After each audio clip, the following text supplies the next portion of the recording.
Hey, real quick before we get started, do you want to be part of a KijiCon video? Click the top link in the description below to find out how you can be a part of my birthday special Animal Jam music video. Thank you guys for watching and enjoy the video. Howdy folks, welcome back to another video. I'm sure you've noticed something has changed and that I've updated my talk sprites in the bottom right hand corner of the screen. It was a long time coming since I made my intro, outro, and sprites when I first made my channel over a year ago. And little by little, I'm just going to be remaking all of them. I already got my intro, now I got my sprites. All that's left for me now is eventually improving my outro. But yeah, isn't that crazy? I've been on the platform for a whole year. It doesn't even feel like it's been that many months. But no, I've been here for an entire year now, even though it feels like it was just yesterday that I was freaking out over the fact my videos were getting like 500 views, and look at me now. I released a poll a while ago on the community page asking what people wanted to see, and I actually really struggled at the option that won, which was to revisit my old topic on if Animal Jam is money hungry or not.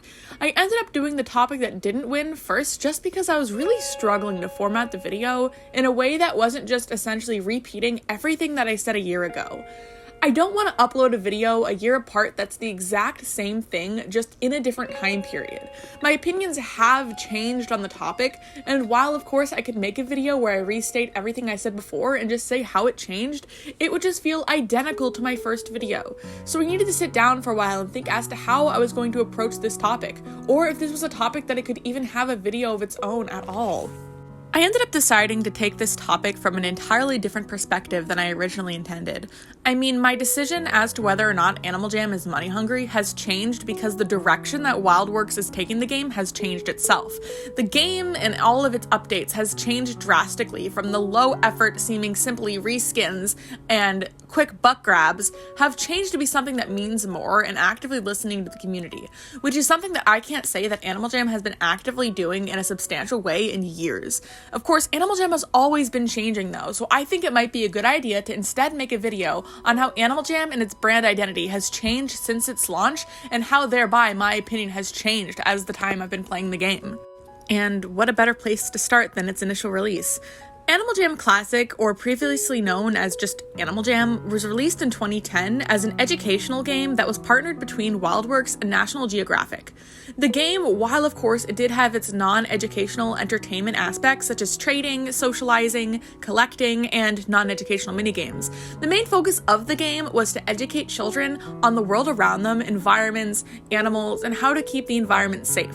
And this was the focus on its initial launch, but it really wouldn't seem to be the reason that Animal Jam succeeded as a game. If anything, the reason that Animal Jam succeeded was because of the entertainment aspects of the game, not the educational ones. So over the next several years, Animal Jam began to shift away from its educational aspects and lean more heavily into its entertainment and economy aspects, which while Animal Jam is still considered to be an edutainment game, it isn't purely educational anymore.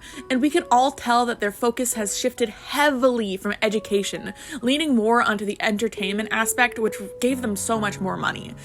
But unfortunately, because of National Geographic's main focus and goal being on education, National Geographic would split ways with WildWorks in 2017, 2 years after Play Wild was released. This is important because the release of Play Wild heavily shifted the direction that WildWorks was taking Animal Jam as a whole. For the time being, National Geographic and Animal Jam would be primarily working on Classic, but more focus began to be put onto Play Wild after Play Wild's initial release in its first couple years in existence. This is because as we went into the mid-2010s, people began to have more frequent access to mobile devices like iPads and iPhones rather than desktops and laptops. This is because we were entering the era of mobile devices, and at this point more children had access to small handheld devices than they did to home computers. So Animal Jam Classic began to decline in popularity, which made Animal Jam Play Wild to be its cash cow. In 2020, during the pandemic, Play Wild was officially named to just normal Animal Jam, and Classic was renamed to Animal Jam Classic. This outraged a ton of players, both from Classic and from Play Wild, which was worsened when Animal Jam began to host its migration event, where it encouraged Classic players to try moving into Animal Jam Play Wild instead, in an attempt to make themselves more money and put more focus on their cash cow game.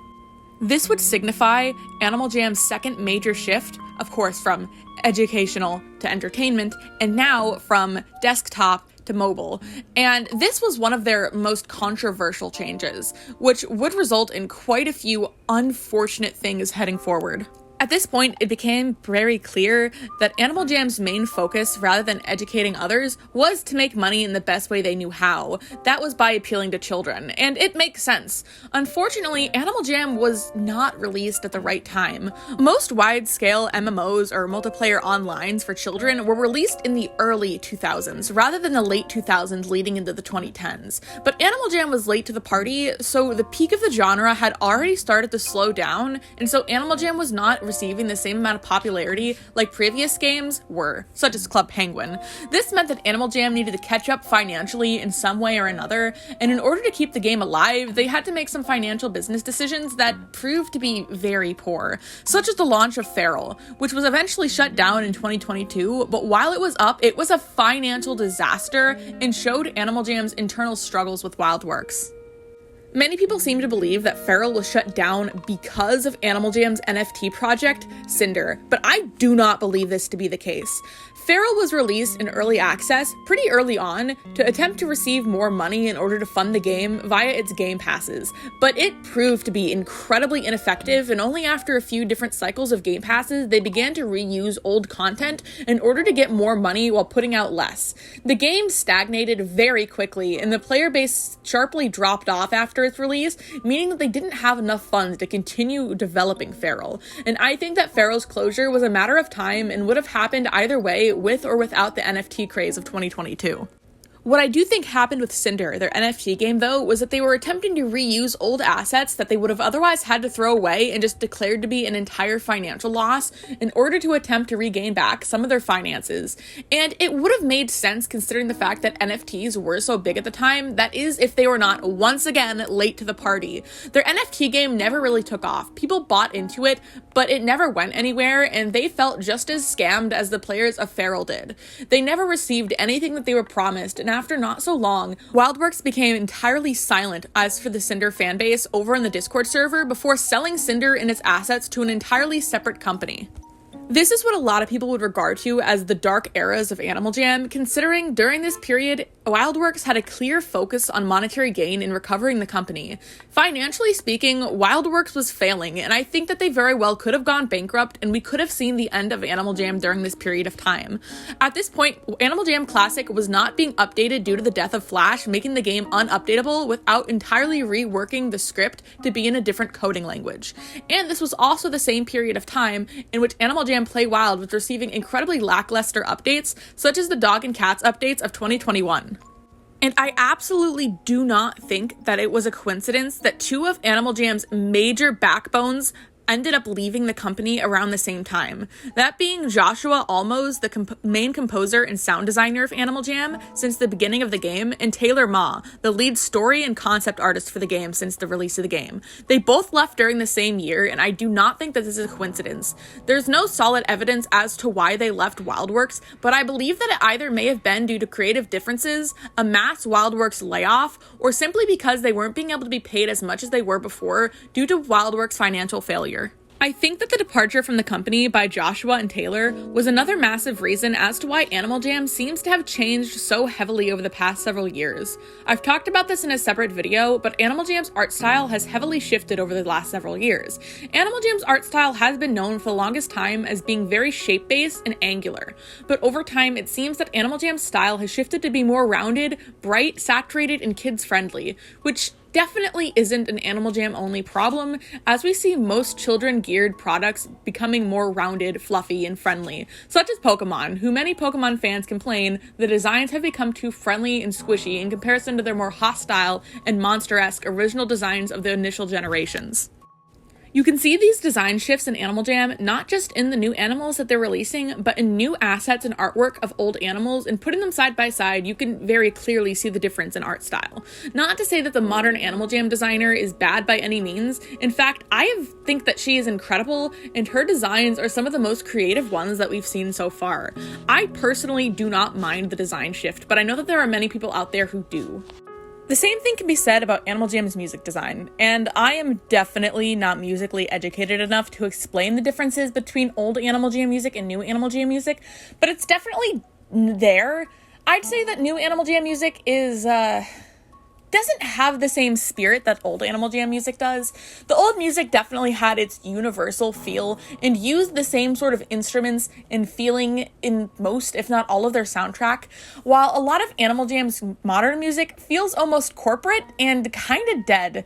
I really wouldn't mind if Animal Jam simply moved old music from classic to play wild for new den music, which they have done a couple times in the past, but I feel like this could be definitely utilized more now. Again, no shade to the modern Animal Jam music designer, but it just doesn't feel quite right, and their music isn't bad by any means, but it just doesn't scream Animal Jam. Now, all of these massive shifts in Animal Jam, of art style and music design, from educational to entertainment, from desktop to mobile, and from player-driven to money-driven, all of these happened to lead up to one major event. And that was in 2022, not long after Feral shuts down in February. In August, Nazara Industries buys WildWorks. And this is a very, in my opinion, misunderstood event in Animal Jam's history. WildWorks, the company behind Animal Jam, still exists, and it's simply owned by now a parent company, Nazara. And many people seem to think that Nazara's money goes straight to Animal Jam and that WildWorks has free reign as to Nazara's funds, and this just simply is not true. WildWorks still has access to a lot of the same funds as they did before, and they still rely almost entirely on Animal Jam for their income and their monetary uses for the game. The money from Nazara will simply go to Animal Jam if they're in dire need and if Nazara decides that the risk is worth it. And a lot of the times it isn't. A lot of the changes we've seen from Nazara are the same complaints that people are putting up in the game. The fact that Animal Jam now runs advertisements, and the fact that Animal Jam's advertisements in other games are a bit hostile and not entirely true as to what Animal Jam is as a game. The fact that Animal Jam now has all of these in-app purchases and super boxes were most likely decisions made by Nazara and the heads of Animal Jam that are speaking with Nazara. And these decisions were made to keep Animal Jam alive. WildWorks was dying in 2021 and 2022, and these same decisions that we came to hate were the decisions that were keeping the game we love so much alive. And I do genuinely think that if it was not for the buyout of WildWorks in 2022, that Animal Jam by now would have shut down. And while I do think that it is understandable and okay to say that Animal Jam is money hungry and that their focus has gone from being player driven to money driven, I do think that is true. But I don't think that it was simply done out of corporate greed, rather by a simple need to stay alive. They still needed to pay the people who were behind Feral and Cinder, and they still needed to pay out to the people who needed to get refunds from Cinder. They just didn't have money to continue the game without receiving more money from their players, and that is exactly what they did, but I don't think that it was done correctly at first. We saw the changes in Animal Jam's scheme when they first started releasing super boxes in the premium shop, and for quite a while, I don't think that it was handled very well. I do like the idea of being able to get exclusive animals from the premium shop, but the fact that these were, at the time, the only major updates coming out alongside some pretty mediocre reskins made the game feel like it was turning its back on free-to-play players and wasn't really giving them the opportunity to get the same thing that paying players were. But leading into 2024, I feel like that's changed. In January of 2024, Clark Stacey, the Animal Jam's infamous CEO at WildWorks, actually stepped down as CEO. And while they still work on the Animal Jam's board, they no longer have all of the decision-making power that they used to before. I can't say that these changes in Animal Jam were due to Clark Stacey stepping down, but what I can say is that Animal Jam in 2024 seems to be taking an entirely new direction once again.